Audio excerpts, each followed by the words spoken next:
Իրանը Միացյալ Նահանգների հարվածներից առաջ սպառնացել է Միացյալ Նահանգների նախագահ Դոնալդ Թրամփին երկրի հարձակումների դեպքում ակտիվացնել Միացյալ Նահանգների ներսում քնած ահաբեկչական բջիջները, այս մասին հայտնել է NBC հեռուստաալիքը։ Իրանը ուղերձ է հղել Թրամփին նրա միջուկային օբյեկտների վրա հարվածներից նախորդող օրերին, պատմել են աղբյուրները։ Նշվում է, որ Իրանի իշխանությունները Թրամփին ուղերձ են փոխանցել Կանադայում մեծ յոթնյակի երկրների գագաթնաժողովում միջնորդի միջոցով։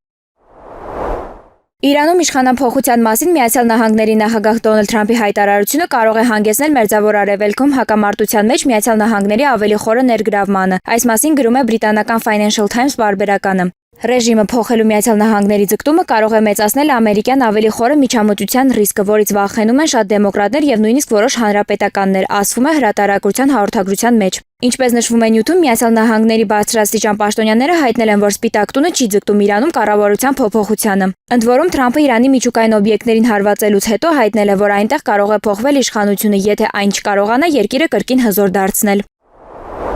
Ռուսաստանի նախագահ Վլադիմիր Պուտինը չի ծրագրում հունիսի 23-ին հեռուստազրույց ունենալ Միացյալ Նահանգների նախագահ Դոնալդ Թրամփի հետ։ Այս մասին հայտնել է Ռուսաստանի Դաշնության նախագահի օգնական Յուրի Ուշակովը։ Դիվանագետը հավելել է, որ միևնույն ժամանակ Ռուսաստանի եւ Միացյալ Նահանգների միջև շփումները շարունակվում են, այդ թվում Իրանում տիրող իրավիճակի վերաբերյալ։ Մինչ այդ Իրանի արտգործնախարար Աբբաս Արաղչին ժամանելով Մոսկվա Պուտինի հետ բանակցությունների հայտնել էր, որ Իրանը գնահատում է Ռուսաստանի դիրքորոշումը, որը դատապարտել է Միացյալ Նահանգների հարվածները Իսլամական Հանրապետության տարածքում։ Դիվանագետը հավելել է, որ ներկայումս Թեհրանն ու Մոսկվան համակարգում են իրենց դիրքորոշումները ընթացիկ էսկալացիայի վերաբերյալ։ Արաղչիի խոսքով Իրանի իշխանությունները մեծ նշանակություն են տալիս ներկայիս վտանգավոր իրավիճակում ռոսգործընկերների հետ խորհրդակցություններին։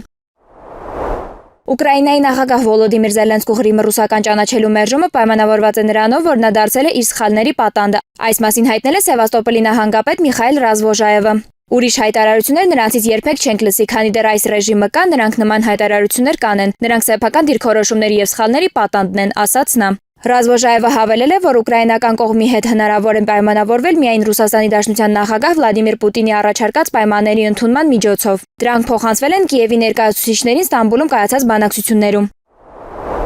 Գերմանիայի պաշտպանության նախարար Բորիս Պիստորիուսն Իրանի միջուկային օբյեկտներին Միացյալ Նահանգների հարվածներն անվանել է լավ նորություն Մերձավոր Արևելքի եւ Եվրոպայի համար։ Նա ընդգծել է, որ հակամարտության սրումը ցանկալի չէ, սակայն Վաշինգտոնում հայտնել են, որ Իրանը առաջընթաց է գրանցել միջուկային զենքի մշակման գործում։ Իմ կարծիքով գլխավորն այն է, որ առաջին հերթին լուրջ սպառնալիքը վերացվել է, ասել է Պիստորիուսը։ Գերմանիայի պաշտպանության նախարարը հավելել է, որ այդ սպառնալիքի վերացումը լավ նորություն է Մերձավոր Արևելքի, բայց նաեւ Եվրոպայի համար։